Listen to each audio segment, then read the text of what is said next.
A production fee for your Hometown Health Connection was made by Buffalo Healthy Living Magazine and its sponsors.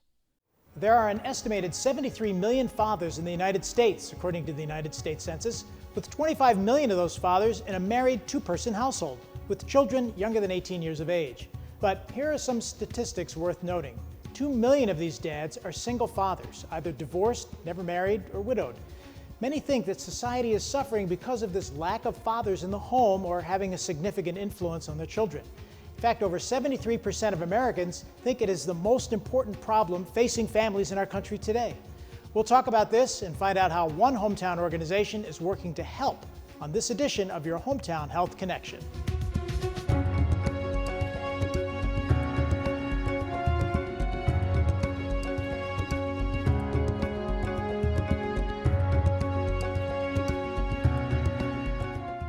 I'm John DeSciullo. Samantha Latshaw is on assignment. The Buffalo Prenatal-Perinatal Network is a nonprofit organization empowering women, fathers, and families to take charge of bettering their family. They're bettering their health and well-being by providing education, support, advocacy, and connection to resources and services in Western New York. The focus for this show is their Fatherhood Initiative, which provides fathers and father figures with the tools and resources to become better fathers. Since this Sunday is Father's Day, we could not have picked a more perfect tie to focus on the vital role that fathers play in their families. And we welcome our guests right here to your Hometown Health Connection. First, we welcome LuAnne Brown, Chief Executive Officer of the Buffalo Prenatal-Perinatal Network. LuAnne is the former Marketing and Development Manager of the Food Bank of Western New York and Vice President and Chief Nursing Officer of Kaleida Health, where she was with Women and Children's Hospital, and we did many telethons together. She has a master's degree in nursing administration from SUNY Buffalo and a BA in nursing from Niagara University. And we also welcome Antoine Johnson, manager of the Buffalo Fatherhood Initiative. Antoine is a superstar. Wait till you hear this. Antoine received his BA from the UB in Human Development and Family Studies and a certificate in project leadership from Cornell University. Antoine is a graduate of the Buffalo Emerging Leaders Social Justice Program. He's a graduate there, a minister at Edison Street Community Church, where he leads Bible studies with men, and he's a mentor for the SUNY Erie Men of Merit Program and a financial advisor. Welcome to you both. Thank you. Really appreciate you being here. There's a lot to talk about, and I'm really excited about this show because, you know, LuAnne, you've got an extensive background in health. We were talking a little bit about that earlier. So how did the Buffalo Prenatal-Perinatal Network become a part of what you're doing in life and pulling together this important effort? So my experience at Women and Children's obviously groomed me for this role. I had long dealings with the agency before I became the CEO. I was on their board. I was a board chair. So I was an OB nurse, so I worked with moms. And when I came into Buffalo Prenatal, interim, that's what they told me, and 6 years later, I felt like there was a need. Our two long-standing programs, our women's programs, and I felt like we were missing a piece with the dads. Well, and that's important because, as we will talk about, the father figure, very important. And so how did Antoine become a part of your organization? Actually, I met fatherhood advocate and coach from Rochester, and he was doing classes for DSS, and I went to one of his classes, and I think Antoine was actually there. Did not meet him then, but when we received funding to run the program, I asked Reggie Cox, who was the individual, I said, do you know anybody? And he sent me Antoine's resume, and the rest is history. I've been very lucky to hire him, and he's been a driving force in this program. Well, Antoine, you really are a role model. You know, I'm a divorced dad myself. We talked a little bit about that before recording, and I really think it's something that America and the world in West New York needs to know, that father figure is very important in someone's life. Tell us about your background, what your relationship was like with your dad. You're a dad now, and what you're doing with the Fatherhood Initiative. Sure, no, that's great. That's a great question. And I think I'm the lucky one, LuAnne. But so for me, my relationship with my father was, really kind of fractured. I grew up predominantly with my mother, as a single mom, and my father was like kind of in and out. And then, after a while, he had some health problems, and so he was more out. But as far as the program and the Fatherhood Initiative, I was introduced to the Fatherhood Connection with Pastor Reggie Cox, by a mentor of mine at a church that I attended, Edison.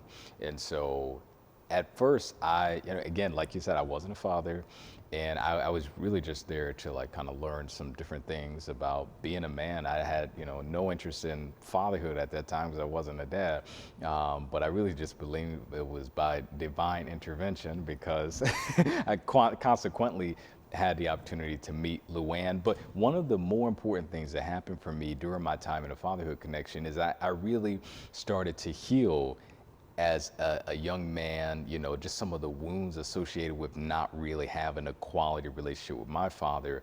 And then I now later able to transfer what had happened to me into the work that I'm doing now at Buffalo Prenatal. Well, and we share that because I had no relationship with my father either. And I think there are some life lessons that you learn from that. And now that you're a dad, tell us about your little one. Yeah. Oh, she's great. Her name is Isabella. She's 1. I didn't realize how selfish I was until I became a father. Yeah, or how much sleep you were getting and either. how much sleep I would lose. Yeah, because children are, very time consuming, but there are a lot of joys associated with fatherhood for me. Just the other day, I went home and, had my daughter on my lap, and she does this thing where she will just like hug you or lay her head on you. And she did that to me like twice. And in that moment, the feelings that I felt, were just, they're unmeasurable. Like it was nothing at that point in time or no other place I'd rather have been than that moment, just being able to bond and connect with her. It's a very special bond, I would Yeah. say. She's 1. Wait till she's 21. Things change, Antoine, I'm telling you. She's 16. Yeah, there you go. But LuAnne, let's talk a little bit about the age of the men that come into the program and how you can become a part of the program too, and Right. what it's all about and what you've learned from this project. Well, the age, varies with our Nurturing Fathers program. We've had 18-year-olds, but we've had up to 60-year-olds that have joined the program. And actually, we were lucky enough in one of our first classes, we had 2 older dads that attended the class and really loved it. And, Antoine and I talked, and they would be perfect. They ended up being facilitators for the class, so we trained them. And now they lead the class. And I think their experience, the one individual, it's like his second family, and he talks a lot about, what he did right and what he did wrong with his first family compared to his second family. And I think that experience speaks to the guys in the group. You mentioned that, most times you look at these organizations and women are more involved and they talk, but you were saying the men are pretty chatty. Yeah, it's very interesting. I've gone to a couple of Antoine's classes when he first started, and I thought, I was kind of sitting in the back of the room and I'm thinking, they're not going to talk. They are very chatty with each other. And I think it's because they feel comfortable and they like to listen to each other, share their experiences and advice. I think that, Antoine and I have talked that men are not blanket statement, but a lot of men aren't comfortable with little kids, interacting with little kids, or even communicating to some extent. So I think it's great that they have a forum that they can discuss these, what they did and what they would do better. And I think it's a real support for the dads. And we should mention, this is an organization, this is not based on color or age or where No. you live in the city or the suburbs. This is for anybody. Right, any matter dad what. can, yes, any dad is eligible to come to the class. They're free, so can't get better than that. Yeah, we'll have information in just a little bit on where you can connect. Antoine, you have such a great resume, and part of that is that you're a financial counselor. Tell us about the Financial Peace University. Yeah, Financial Peace is a great program. Actually, my wife and I went through it probably like a year before we started offering it to Buffalo Prenatal, but it's really all about helping families or individuals create healthy financial habits. So one of our past participants that just did like a testimonial video for us saved over $1,000 and paid off thousands of dollars in consumer debt. And so unlike some other programs that it's just information, this program helps folks to modify their attitudes and behaviors around their personal finances. Well, in a good marriage or in a bad marriage, finances are usually sometimes the undercurrent to so many issues. So having that financial stability, and I guess anecdotally, you always think of the male in the relationship to kind of be the breadwinner. So having Not that that's always the case, nor it should be, but certainly having that peace of mind Yeah. that moving forward in their own life with their children or without. So I think, and one of the things that you'll find too is even before we started offering this, because of the social norms and the narratives around, what it looks like to be a good father, for some men, if they don't have certain income or aren't producing at the level that they think they should be, they don't even want to be involved. And it's not because they don't want to be there, but they think that their fatherhood status or role is directly associated and only with the amount of money that they can bring to the table. Well, and in some cases, if there's a divorce, there's some financial obligation that has to be determined, so that all sort of factors into it. So many pieces. What is the Nurturing Fathers program, LuAnne? Is that different from what we're talking about? Yeah, so the Nurturing Fathers is the original program that we started when Antoine came in, and I said, we want to do a curriculum, we want to make sure it's evidence-based, because, we do survive on grants, and every grant wants an evidence-based curriculum. So it's a 13-week support group where they talk about things like their own history, but also how to co-parent, how to discipline your child, how to engage with your child, and their own self-development. So that's kind of where a lot of the meat of the discussion goes on. And it's a structured class, every week, and it's 2 hours. It's a 2-hour class. And they have really good retention in the program. Once the guys get past, I've gone in there, like in the first class, you'll see guys crossing their arms, like not interested, and by the end, they're like totally into it, and they really have bought into the idea, and they're engaged. And I think what's important, Antoine, is the way a father interacts with their child can grow and change and develop for the better. Yeah. And that's important. That's something you bring to the program with the Nurturing Fathers, that interaction, whether there's one or more children in the situation. And sometimes they're in a married life, or they're in a divorced world, or they're in some other place, and they still need to stay connected, don't they? Absolutely. And I think one of the other things that you said is really important is as the children are growing, the men are growing. They're not only becoming better fathers, but better husbands or partners for their significant other. There's, it's happening together. They're growing together. Well, we're going to have more with LuAnne and Antoine as our discussion here continues on your Hometown Health Connection. And here is more information on where you can connect. So if you are a dad struggling with your important role or know someone who is, connect with the Buffalo Fatherhood Initiative, part of the Buffalo Prenatal-Perinatal Network. They're located at 625 Delaware Avenue, Suite 410. They're in Buffalo, New York, downtown. And the website is bppn.org. And you can call them at 716-884-6711. We'll be right back.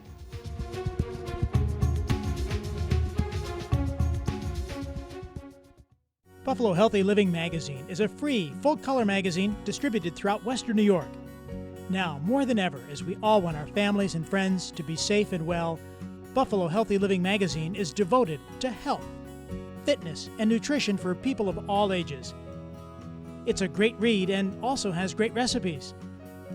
Pick up Buffalo Healthy Living Magazine all over our hometown or go online anytime at buffalohealthyliving.com.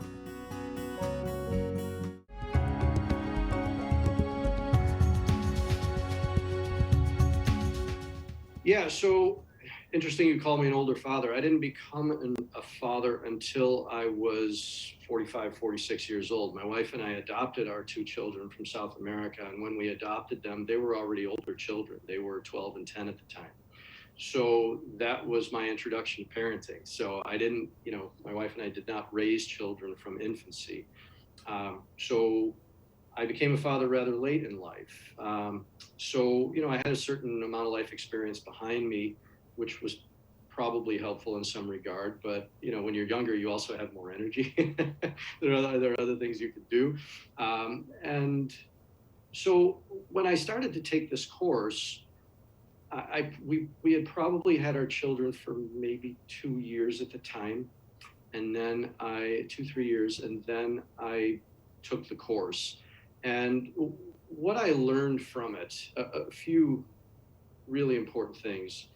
Number one, to talk to other fathers is extremely helpful, no matter where you are in the fatherhood journey, no matter what social class, ethnic racial, social group you are a part of, no matter how old or young you are, you as a father and talking to other fathers have a tremendous amount to learn from each other. And it's amazing what you can learn, what I could learn. A man in my late 40s at the time could learn from a 19-year-old father and his challenges and how he approached them. It was a humbling experience and a great experience to be with those men and to talk about our common challenges and our individual challenges as fathers, and just to experience the desire amongst all of us to be the best fathers we can be.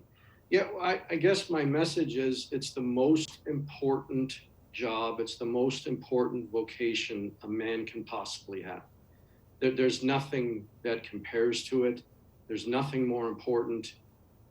Any man, no matter what his age is, he will find his greatest fulfillment in life as a father.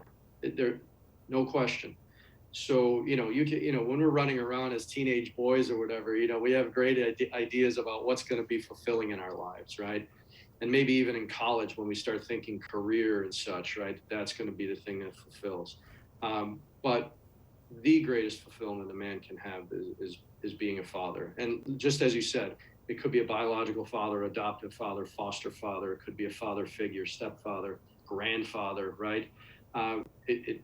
Any of those vocations, it is the most important job a man can have. And any man that I've spoken to in any one of those little categories of fatherhood, every one of them will say that this is the most rewarding thing they could possibly do. I always said to myself, man, moving forward, if I ever was to run into a program that was a parenting program, I would love to be a part of it. And so, honestly, that's literally exactly what it was. He had some flyers up about a fathering geared strictly just towards fathers, a parenting class. And so it was something that I wanted to get involved in. And I thought that there could be some useful tips that I can use there to build my relationship with my 7-year-old daughter. Oh, so with the Fatherhood Project, one of the things that I was dealing with was the co-parenting. And so I try to keep as optimistic as I can about situations, but you just have to deal with the fact that I created a broken home.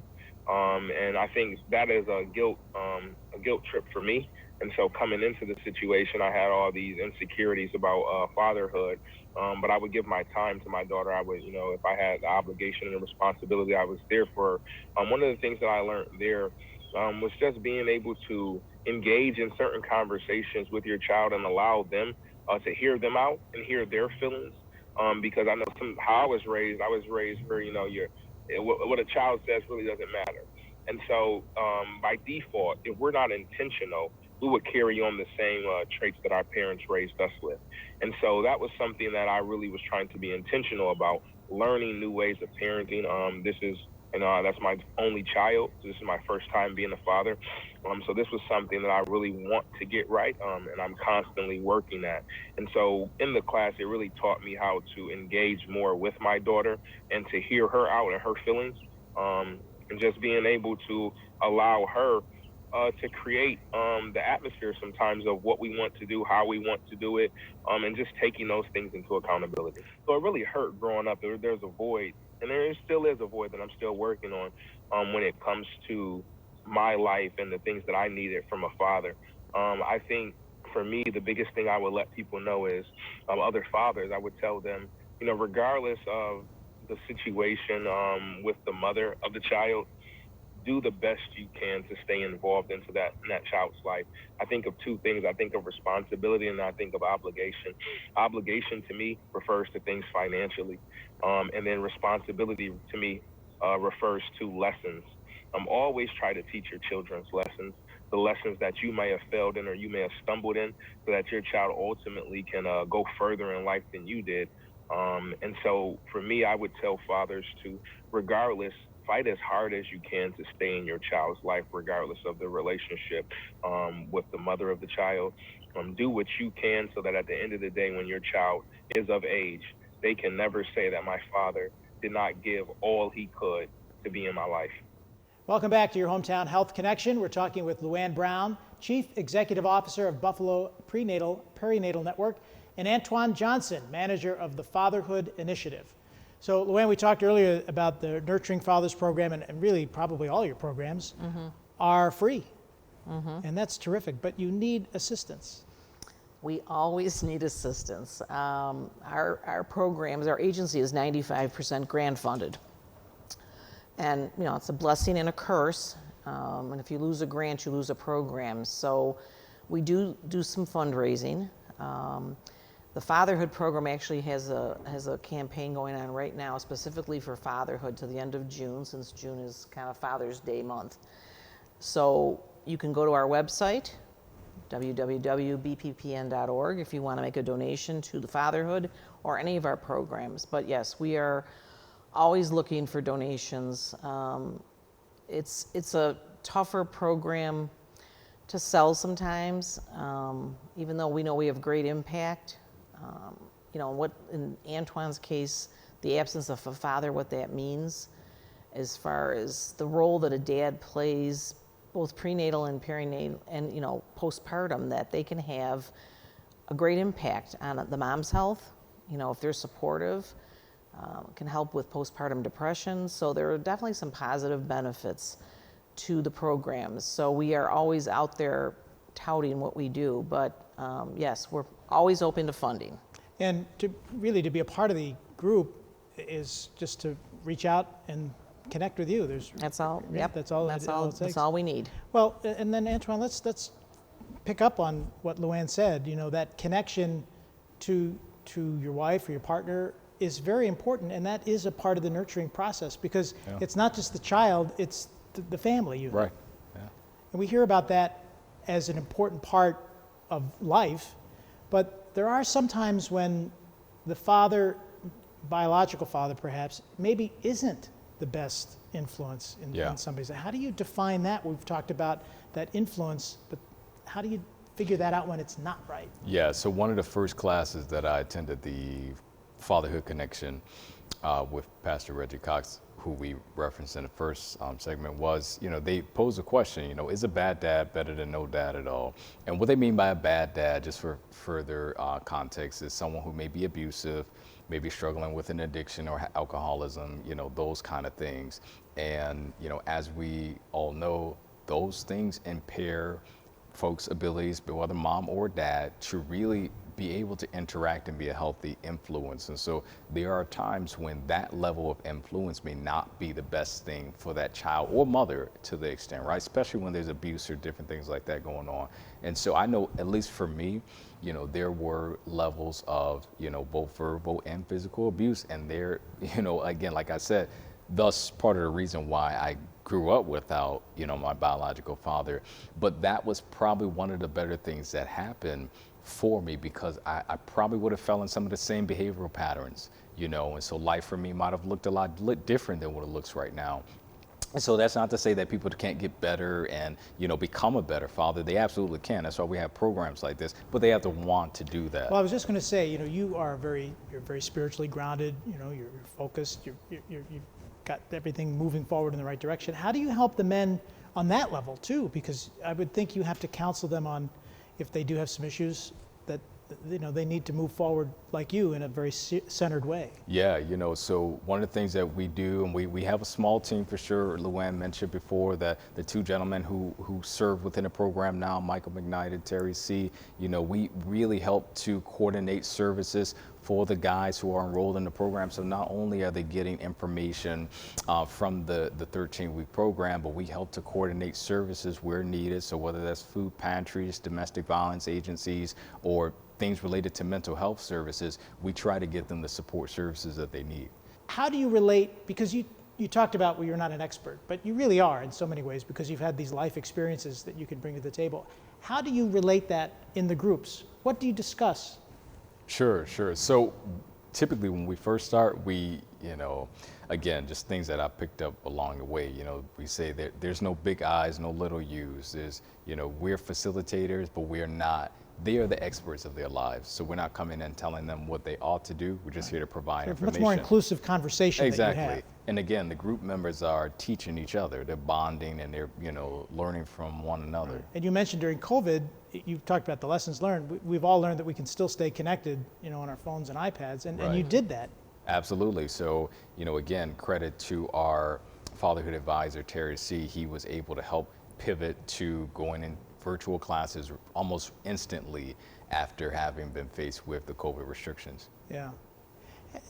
Do the men in the program bring pictures of their children? Do they share anecdotal stories about, my little one did this and my little boy, did that? I mean, how does that connect? Yeah, so those stories or things are shared during a segment that we call teachable moments. So typically in the beginning of the class, we'll say, hey, are there any insights or things that happened this week? And so they may talk about their interactions or things that they might be learning from their children or imparting into them. It's important that those stories be shared because it's as you will find and I have found and you have found, sometimes it's those little things that mean a lot in a child's life. LuAnne, you've had such a great background in this. You seem, what you are, very committed to the community. Mm-hmm. What keeps you motivated to keep this organization going? I think the impact we have on families. When I see our families graduating, when I go to the graduations for the fatherhood program, we see our moms, finish college, get jobs. I think my staff is unbelievable, and they're the ones that do the hard work. I mean, it's hard to walk into someone's home. I mean, a lot of our clients have been burned in the past, and I think they have to walk in there and they have to build a relationship with those women. And I think it's not easy. So they deserve all the credit. But I think it's just the impact that I know we can have, because like in the women's programs, we have unbelievable outcomes with our immunization rates, our lead screening, our postpartum visits. We get our moms into prenatal care every time. So every time we deliver a full-term baby, that's a baby that's not going to the intensive care nursery, which is a cost savings for this entire community. Sure. So, I mean, I think in the long run, we do save this community money.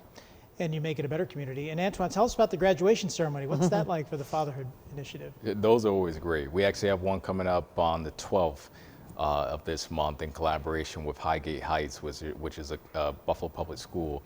And so, during that time, we just celebrate the accomplishments of the dads, them having completed the program, or some of them, who are unable to complete all 10 sessions, get a certificate of participation, which basically still highlights their involvement, just not completing all 10 sessions. But those are really great. And LuAnne shared something earlier about just the guys and how they transform going through the program. I remember about a year or two ago, there was a guy who went through the program and he was like really closed off in the beginning. You couldn't touch him or anything, And so toward the end of the program, though, he was, allowing the guys who facilitate the program to hug him, and he was really open. And so it just really spoke to the work that was done within the groups. Well, it's great work, and as I said, we're going to find out now where you can stay connected. Antoine Johnson, LuAnne Brown, it's been a great pleasure. I hope to see you all again, and we'll talk more about the great Buffalo Prenatal-Perinatal program. And good luck to you as a dad. Thank you. Great, thank you. Here is that important contact information from our special guests. Contact the Fatherhood Initiative, part of the Buffalo Prenatal-Perinatal Network, located at 625 Delaware Avenue, Suite 410. They're in Buffalo. The website is bppn.org. I'll say it again, bppn.org. And you can call them. Here's the number, write it down, 716-884-6711. I'm John DeSciullo, in for Samantha Latshaw. Thanks for watching. Stay safe and be well.